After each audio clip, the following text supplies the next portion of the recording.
leão incomoda muita gente. O aumento dos impostos das empresas prestadoras de serviço, que o governo, como quem não quer nada, baixou no finzinho do ano e para surpresa geral da nação. Bom, esse aumento de imposto vai deixar muita gente mais pobre, viu? Se for aprovado pelo Congresso. Ele pega pessoas que antes tinham um emprego com direitos previstos pela consolidação das leis do trabalho. E com o tempo, como todo mundo sabe, a prática da CLT foi sendo trocada pela contratação das chamadas prestadoras de serviço. E as pessoas físicas, os empregados, foram transformados em pessoas jurídicas. Segundo o Sindicato das Empresas de Serviços Contábeis de São Paulo, o governo puniu com a medida justamente o setor que mais gera empregos hoje no Brasil. E segundo o Instituto Brasileiro de Planejamento Tributário, os impostos sobre o chamado lucro presumido, que comem 20,08% do faturamento dessas empresas, vão passar a comer 25,25% em 2006, se a vontade da Receita Federal prevalecer. Vamos falar então agora com o sindicato dessas empresas de serviços contábeis, com o vice-presidente do sindicato. Boa tarde, senhor José Maria Chapina Alcazar. Boa tarde. Boa tarde, Lilian. Boa tarde, ouvintes. É com prazer imenso que estamos aí à disposição do seu programa. Bom, na prática, qual vai ser o impacto desse serviço, nessas prestações? Lilian, a sua chamada é muito oportuna. Realmente o governo está com uma sede grande, uma fome grande de arrecadação.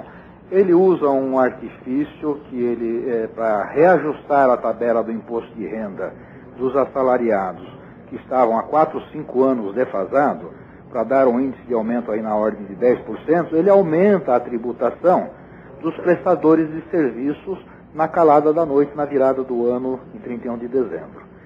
Eu tenho só uma restrição quanto a quando se alega que o governo fez esta medida em função de que um grande volume de trabalhadores deixaram o seu vínculo de emprego para se tornar empresários, visando com isso pagar menos imposto.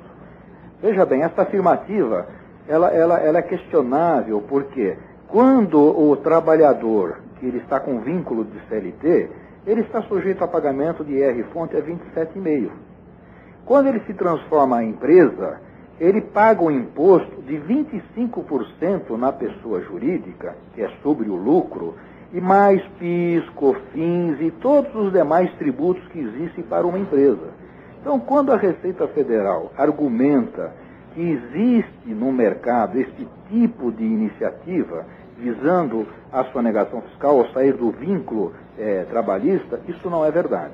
Quando ele se transforma em empresário, ele começa a pagar muito mais imposto do que na pessoa física.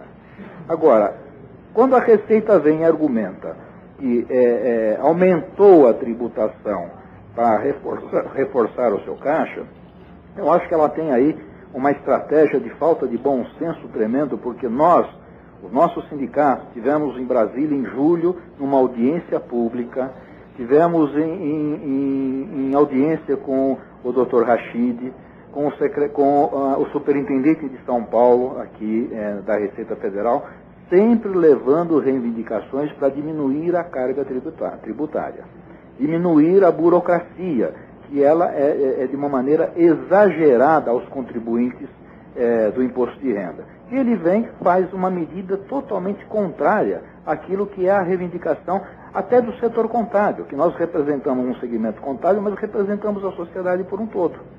Então, não tem o menor bom senso esse aumento de tributação para o segmento de serviços.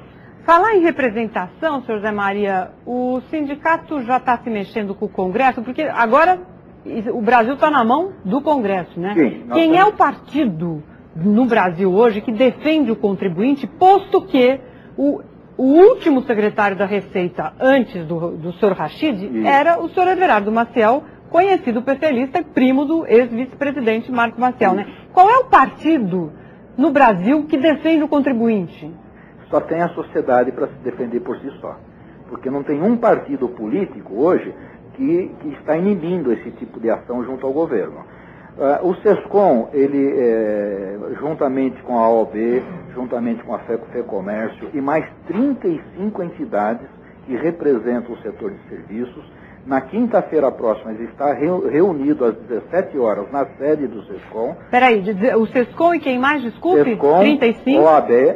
Ah, OAB. OAB Brasil ou OAB São Paulo? OAB São Paulo. OAB São Paulo. O SESCOM São Paulo, OAB Sim. São Paulo, a FEComércio e a Associação Comercial, sindicatos dos engenheiros, dos arquitetos, dos hospitais, são 35 entidades que congregam o Fórum Permanente do Setor de Serviços. Se chama Fórum Permanente do Setor de Serviços. Quinta-feira. Na quinta-feira, às 17 horas, nós estaremos reunidos na sede do SESCOM, exatamente para já mobilizar politicamente a nossa ida a Brasília, para falar com os congressistas, para sensibilizá-los a reverter essa medida provisória. Porque ela não tem o menor sentido. E o SESCOM, ele é um sindicato que representa mais de 65 atividades econômicas, a de contabilidade é uma delas. Ele não fala por si só, ele fala pela sociedade. E esse fórum permanente agrega todas as entidades sindicais, as 35 que estão ali, que representam o setor de serviço, com mais de 2 milhões de trabalhadores que ali estão representados. O senhor falou hospital, mas vai ter médico também, por exemplo? Tem médico, hospital, arquitetos, engenheiros, quem mais? Os advogados. Eu tenho até uma lista que eu posso dar detalhada. Porque eu acho que agora, entendeu, tudo que se tinha aqui, quase tudo que se tinha, a menos que, claro que a gente sempre pode estar enganado, mas a imprensa já fez tudo, contas, já procurou balanços, etc., e já ficou muito claro que o argumento do secretário da Receita, com todo respeito à função que ele desempenha, que é a de arrecadar e não a de cortar despesas, etc., etc., o argumento dele de que é para compensar uma coisa para compensar a outra, não é comparar banana com laranja, porque ele está comparando uma correção monetária da tabela do imposto de renda na fonte do salário com um aumento de percentual de lucro. Ele presume que o lucro das prestadoras de serviço presumido subiu e ponto, não é isso? Exatamente. Mas o que é pior, Lilian, eu não sei se o secretário tem declarado publicamente isso, mas em off ele tem falado isso, e eu posso falar isso com muita propriedade, porque eu ouvi dele pessoalmente, e não dele do secretário como do superintendente, é que